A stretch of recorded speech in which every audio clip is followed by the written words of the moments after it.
বিএনপির মৃত্যু ঘণ্টা বেজে গেছে, এটা আমরা আগে বলেছি, তাদের মৃত্যু ঘণ্টা আরো জোরে বাজতেছে ইনশাআল্লাহ। জানি শুনলাম বুলেট প্রুফ গাড়ি কিনেছে তারা। তা আপনার যদি বুলেট প্রুফ গাড়ি হয়, বাংলাদেশের 18 কোটি মানুষের জন্য তো বুলেট প্রুফ ট্রেন থেকে পাবলিক সার্ভিস সবগুলোকে আপনার বুলেট প্রুফ করতে হবে। হ্যালো এভরিওয়ান, কেমন আছেন সবাই? সত্যের সন্ধানে জনগণের সঙ্গে আপনাদের মাঝে চলে আসলাম আবারও নতুন একটি ভিডিও নিয়ে। সো গাইস, আজকে যে বিষয়টা সম্পর্কে আলোচনা করব সেটা হচ্ছে যে বৈষম্য বিরোধী ছাত্র আন্দোলনের অন্যতম কয়েকজন সমন্বয়ক ছিলেন, যেমন শাহরিজ আলম, হাসনাত আবদুল্লাহ সহ আরও অনেকেই ছিলেন, এবং তাদের মধ্য থেকে যে নাসিরউদ্দিন পাটোয়ারি তিনিও ছিলেন। তো বিভিন্ন সময় তিনি বিতর্কের মুখে পড়েছেন তার বিভিন্ন ধরনের বক্তব্য দ্বারা, এবং সাম্প্রতিক সময়ে তিনি বিএনপিকে নিয়ে কিছু কথা বলেছেন, যেটা নিয়ে বর্তমান সোশ্যাল মিডিয়া তোলপাড়, এবং তাকে নিয়ে বিভিন্ন ধরনের কথা বলছে বিভিন্ন ধরনের লোকে। এবং তিনি বলেছেন যে বিএনপির মৃত্যু ঘণ্টা বেজে গেছে, এবং তিনি বিএনপিকে উদ্দেশ্য করে আরও অনেক কথা বলেছেন। যখন বিএনপি ক্ষমতায় ছিল তখন তারা হাওয়া ঘর করেছিল, এবং সাম্প্রতিক সময়ে আমরা জানি যে বিএনপি কয়েকজন নেতাকে বা নির্বাচনের জন্য যাদেরকে মনোনীত করা হয়েছে, যাদেরকে নমিনেশন দেওয়া হয়েছে, তাদেরকে উদ্দেশ্য করে তিনি কথা বলছেন। যারা হাওয়া ঘরের পাহারাদার ছিল, যারা এগুলোকে সামলাতো, তাদেরকেই নমিনেশন দেওয়া হয়েছে। তো আবার নাকি তারা যে বুলেট প্রুফ গাড়ি কিনেছে, এটা নিয়েও অনেক কথাবার্তা হচ্ছে। এবং তিনি বলেছেন যদি আপনি নিজের সেফটির জন্য এগুলো করে থাকেন, তাহলে আপনার পাবলিকের সেফটিও আপনার দেওয়া লাগবে, সবার জন্যই আপনার এগুলো করা লাগবে। তিনি বিএনপিকে কেন্দ্র করে এ ধরনের কথা বলেছেন, এবং তিনি কেন বিএনপিকে উদ্দেশ্য করে এই ধরনের কথাবার্তা বললেন, তার আসলে ব্যক্তিগত কি কোনো শত্রুতা রয়েছে কি না বিএনপির কোনো নেতাকর্মীদের সাথে। সো গাইস, কথা না বেরিয়ে চলে যাবো আমরা সরাসরি স্ক্রিনে, বিস্তারিত থাকতে সম্পূর্ণ ভিডিও জুড়ে। এবং আওয়ামী লীগের পরিণতি বিএনপির পরিণতি হবে। মিলিটারি কু বারবার করার প্রচেষ্টা করা হয়, তাহলে তো আমাদের নতুন করে আবার ভাবতে হবে।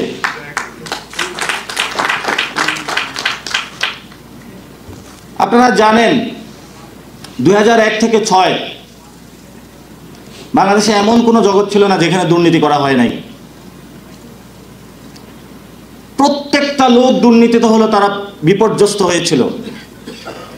নতুনভাবে হাওয়া ভবন তৈরি করা হয়েছিল, এবং এখন ওই যে লোকগুলা হাওয়া ভবনে ছিল, যে পিএস ছিল, যে টাকার বান্ডালগুলো সামাল দিয়েছিল, তারা আজকে নমিনেশন পাইতেছে। আর নমিনেশন পাইয়া বলতেছে আমি জুলাই সনদ আমি কিছু বুঝি না, নতুন বাংলাদেশ বলে কিছু বুঝি না। আরে ভাই, এটা কেমন কথা? তাহলে আপনি যে হাওয়া ভবন প্রতিষ্ঠা করলেন, বাংলাদেশে দুর্নীতি করলেন, এই গডফাদারদেরকে সৃষ্টি করলেন, সেই গডফাদারকে আবার নমিনেশন দিলেন, তো তাদের সামনে তো আসলে আপনার জুলাই সনদ বুঝার কথা না।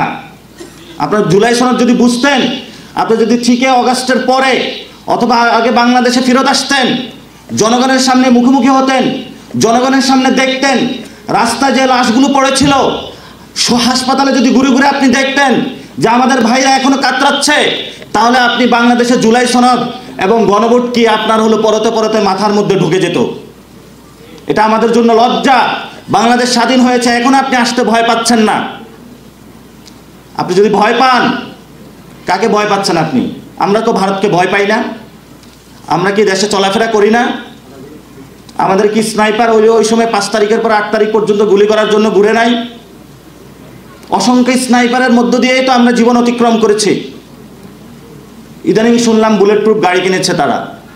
তা আপনার যদি বুলেট প্রুফ গাড়ি হয়, বাংলাদেশের 18 কোটি মানুষের জন্য তো বুলেট প্রুফ ট্রেন থেকে পাবলিক সার্ভিস সবগুলোকে আপনার বুলেট প্রুফ করতে হবে। আমরা এমনি একটি কাঁটাতারে বেষ্টনীর মধ্যে রয়েছি। সীমান্ত থেকে শুরু করে বাংলাদেশের সিভিল সার্ভিস থেকে শুরু করে প্রত্যেকটা জায়গায় আমাদের জীবন বিপন্ন অবস্থায়। আপনি যদি এগুলো নিশ্চয়তা বিধান না করতে পারেন, তাহলে আপনার ওই দেশের ক্ষমতা নেওয়ার চিন্তার অধিকার আপনার আসতে পারে না। এখন অনেকেই কথা বলে যে আমি নাকি বিএনপি বিরোধী বেশি কথা বলি। আরে ভাই, আপনার মধ্যে এত দুনিয়ার ময়লা আপনি লাগিয়েছেন, জনগণের সংস্কারের বিরুদ্ধে আপনি গিয়েছেন, গণভোটের বিরুদ্ধে আপনি যাচ্ছেন। আপনার সাথে তো সমঝোতা জোটের দূরের কথা, বিএনপির মৃত্যু ঘণ্টা বেজে গেছে, এটা আমরা আগে বলেছি, তাদের মৃত্যু ঘণ্টা আরো জোরে বাজতেছে ইনশাআল্লাহ। এবং আওয়ামী লীগের পরিণতি বিএনপির পরিণতি হবে। আপনারা মনে করছেন আমাদেরকে 2টা আসন দিয়ে কিনে ফেলবেন? 90 যারা আন্দোলন করেছিল, কাউকে হলো ওই যে বিকাশের সার্ভিস ধরিয়ে দেওয়া হয়েছে, কাউকে হলো রোডের কনস্ট্রাকশনের কাজ দেওয়া হয়েছে, কাউকে হলো এমপি বানিয়ে দেওয়া হয়েছে। আপনি 2টা আসন দিয়ে 3টা আসন দিয়ে আমাদের কিনতে চাচ্ছেন? এই স্বপ্ন বাংলাদেশে আমরা জীবিত থাকি বাস্তবায়িত হবে না। নামেন না মাঠে, অলরেডি হলো ব্লকেট শুরু হয়ে গিয়েছে। জ্বালা পোড়া শুরু হয়ে গেছে। এবার ইলেকশনে বড় ধরনের খেলা হবে। দেখি আপনাদের এই টাকার নমিনেশন বাণিজ্যর কত জোর, আর আমাদের কত রক্তের জোর খেলা হবে ইনশাআল্লাহ এই বাংলাদেশে। আমরা রক্ত দিতে এসেছি, আমরা দুর্নীতির টাকা দিয়ে বাংলাদেশে ইলেকশন করতে আর যাব না। আমরা জনগণের মধ্য থেকে এসেছি, জনগণের মধ্যে আবার যাব।